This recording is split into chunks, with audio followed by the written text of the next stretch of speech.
It was a rainy day, which wasn't a good omen for our day. However, some wonderful news came out. Bert had finally come back from the hospital. He really missed out on the past month. Well, at least he didn't have to deal with Mr. Owen. Of course, we all welcomed him back with open arms. The office felt empty without him. "Hello, Bert, welcome back," I said, giving him a big handshake. Thanks, Luke, it's good to be back. He replied. Anyway, what did I miss? I told him about the past month, how we got Mr. Owen out of the picture, etc. Bert was admittedly disappointed because he was looking forward to telling that man exactly what he thought of him. What a shame they fired his ass. I wanted to rip into him. Bert said. Maybe one day you will get the chance. In the meantime, we've got a lot of work to do. Let's get to it. Stephanie said. Despite being absent for a month, Bert hadn't lost his touch. He didn't even break a sweat with the workload. Everyone in the office was pleased with the return of the efficient, competent Bert. He was even awarded compensation from representatives of our clients for their part in having Bert injured. Some were even punished for lashing out at him and affecting his well-being. Bert was a guy I could look up to. He was one of the few people I knew who I could trust and place my confidence in. The rest of the day went by without much trouble here at the office, and by the end of the day, the rain had stopped, which gave Tommy a very devious idea. "Hey, Luke, I just thought of an evil idea," Tommy said as I was exiting the building. "What evil idea?" I asked. "Let's head over to Blue's office and vandalize their building," he said. I raised an eyebrow. "Could you elaborate on that, please?" "We're going to write 'Fuck Blue' in huge letters all over the walls." Tommy explained. That really sounded evil. Are you trying to spark an even bigger rivalry with them?" I asked. "What? Don't you remember that one time they tried to bomb our office?" He asked. "When did this happen?" I asked. "Oh wait, you weren't here when it happened. Some Russian spy was allegedly paid by Blue to destroy our office. We stopped him by throwing banana peels at him, and the idiot slipped and fell into the path of an oncoming truck," he explained. "Oh my goodness, I kinda wished I was there for that. That makes your idea tame in comparison. I won in then," I said. Did I just hear you say you're going to vandalize Blue's office tonight? Bert asked. "Oh yeah, I just did," Tommy admitted. I'm all for it. Reminds me of my childhood when I would vandalize local businesses for the hell of it. Let's roll. Bert said.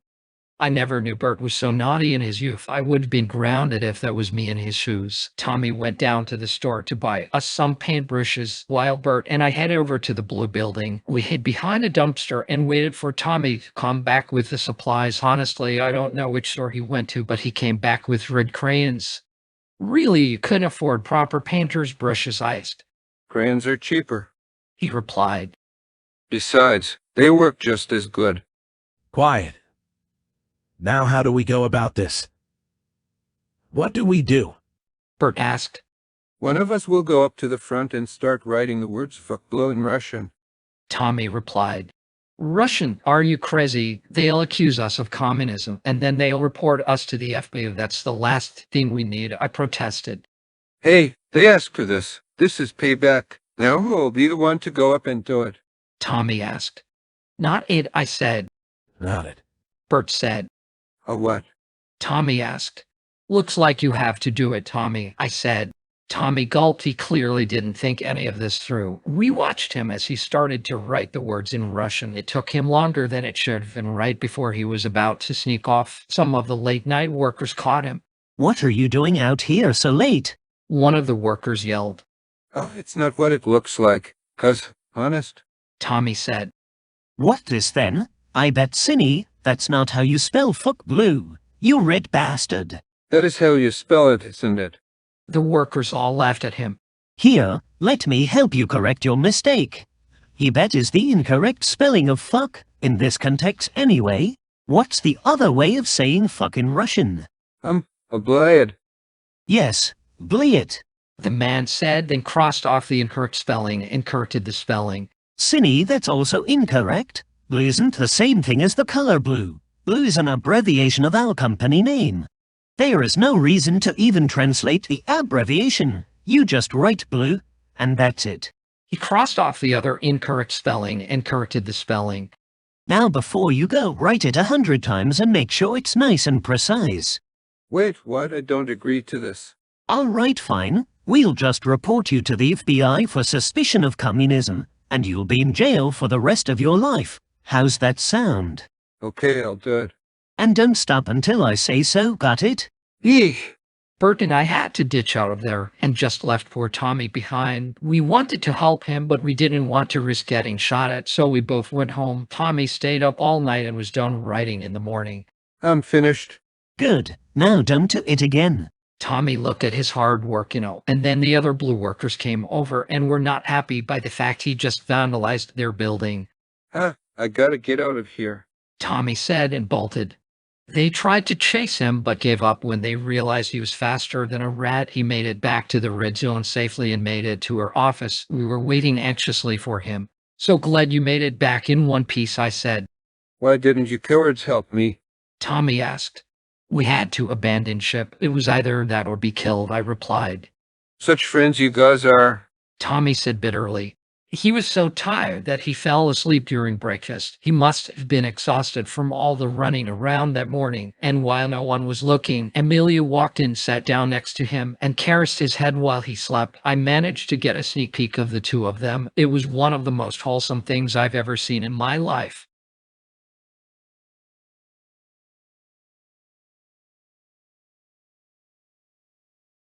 A year had passed since the last story. You see, not much happened over the past year, at least in the office. Everything was just neutral, which was fine by me, but on this day, we were all given the option to send applications to head office. Some of us requested higher pay, relocation, or promotion. I asked for a promotion, specifically an industrial position in Mountain Lab.